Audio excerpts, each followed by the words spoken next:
Not give us Canelo Benavidez. Why? Canelo, why? I do not understand it.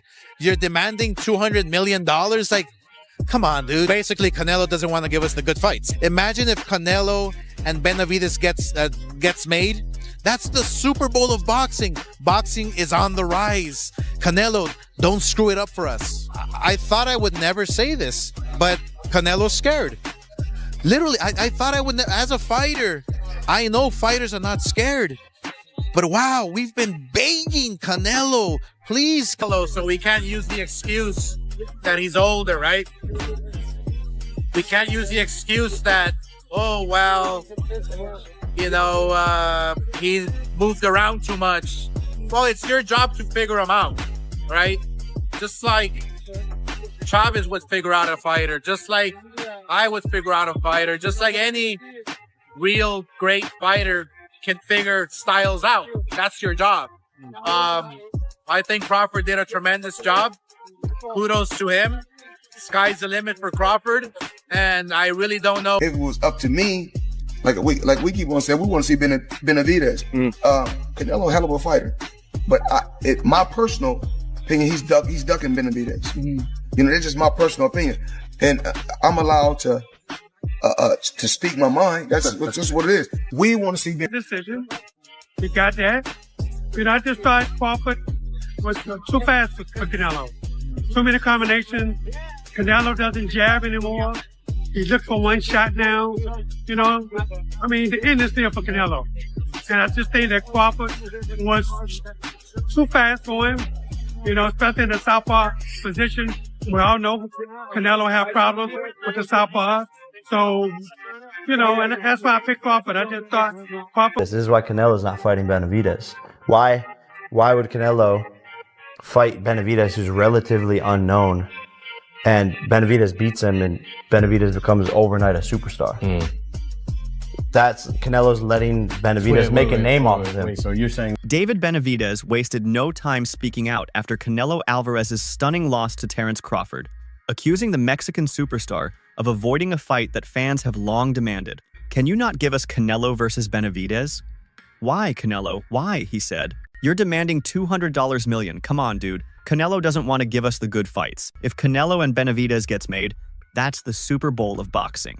His frustration mirrors the growing sentiment that Alvarez, once known for his willingness to face all comers, is now more selective and cautious in the twilight of his career. Canelo's refusal to meet Benavidez has reignited debates about his motivations and legacy.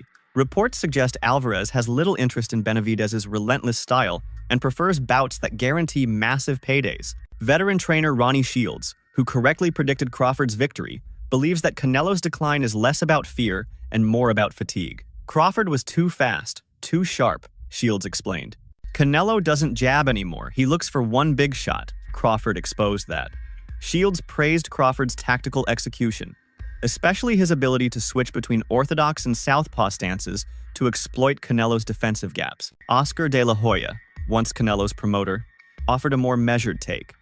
Canelo should retire only if he feels he's reached his limit, De La Hoya said. It's a fighter's job to figure opponents out. That's what the greats do. Crawford did that perfectly. He commended Crawford's adaptability, calling him one of the most intelligent fighters of this generation.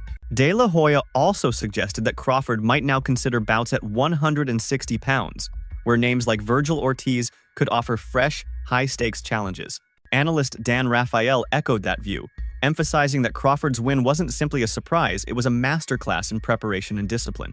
He executed his game plan flawlessly, Rafael said.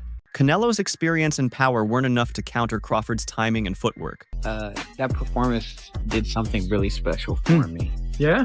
Yeah, and a lot more special than what probably anyone else is probably thinking, honestly. I didn't expect Crawford to be that big.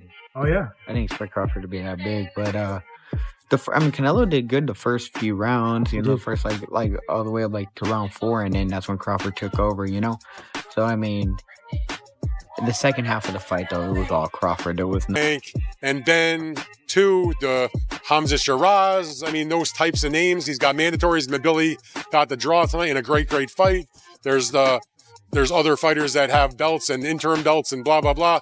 So, you know, nobody's going to rush Terence Crawford into his next fight. He'll take his time, and you know, whatever the next fight is, it's going to be a big one because, you know, his name is even greater now than what happened going into this fight for him. So he beats Canelo Alvarez. It was close. I had Canelo ahead in the early going, but I thought Crawford did an amazing job closing that fight down in the last few rounds, where he really started to back the supposed bigger guy up. Although for me, they looked about the same size. But that was a brilliant performance. And what can you say? I mean, you got to give him his credit. He created a lot of history. He dreamt this fight. He willed it to happen. A lot of people, not me, but a lot of people laughed at him, said, forget about it. No chance against a bigger guy like that.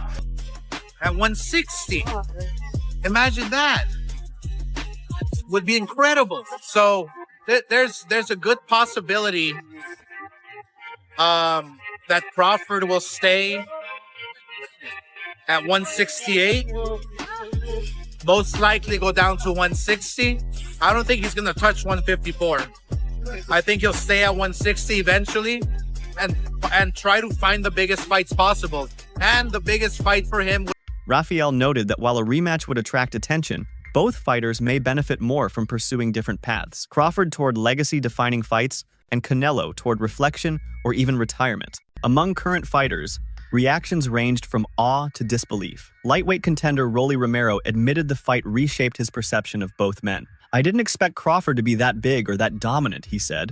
Canelo did well early, but from the fourth round on, it was all Crawford. He made it look easy.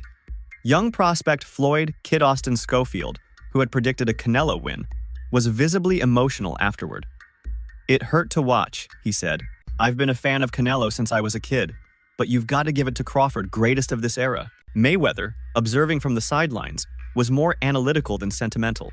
"Crawford fought smart, that's what wins fights," he said. Canelo's had a great career, but timing catches up to everyone. 120 years old. He had a lot of experience, I should say. He had a lot of boxing experience at his age. 40 fights? Huh? He had 40 or 50 fights at that point, right? 40, 50 fights, but not just that. I'm talking about experience as far as knowledge about being the real, like, experience. You know, like veteran experience. Like, he knew how to counter, he knew how to block and counter, do different things. So it wasn't like he was just an ordinary fighter. And I was like, and fighting him, I'm like, wow. He actually knows how to, like, you know, get away from stuff. He knows how to counter. He knows how to, like, you know, trick shots up. Words can't explain how good I feel. I said I was gonna get in here. I was gonna win the belt again. Like I said, it was a hard fight. You know, my Darrell was trying to catch me all night. He was trying to counter me when I would step in. But you know, we were willing to take the chances, and he didn't catch me at all. It was a hard fight, but you know, my dreams come true. You know, second time fighting on pay-per-view. All my people out there came out to support. So man, it's an amazing feeling. I just can't wait to get back in there again and I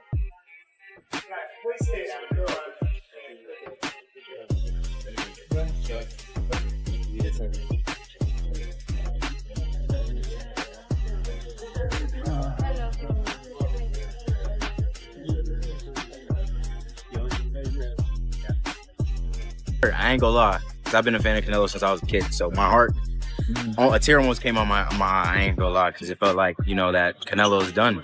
But I just think he was a little off that night. I think he can, you know, make a big comeback. But to Crawford, man, he's the greatest of this era. You got to give it to him. Greatest of this era.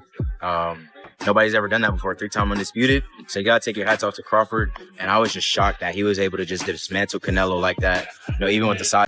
The comment carried weight from a fighter who retired undefeated by mastering that very principle.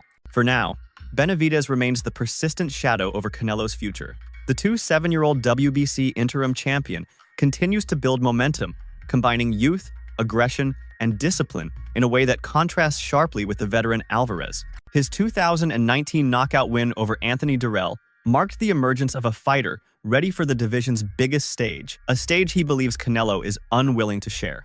As the dust settles on Crawford's historic win, boxing stands at a crossroads. Will Canelo seek redemption against the sport's new pound-for-pound king, or finally grant Benavidez the long-awaited showdown? For Crawford, the path forward appears limitless. For Canelo, the next choice may define how his remarkable career is ultimately remembered.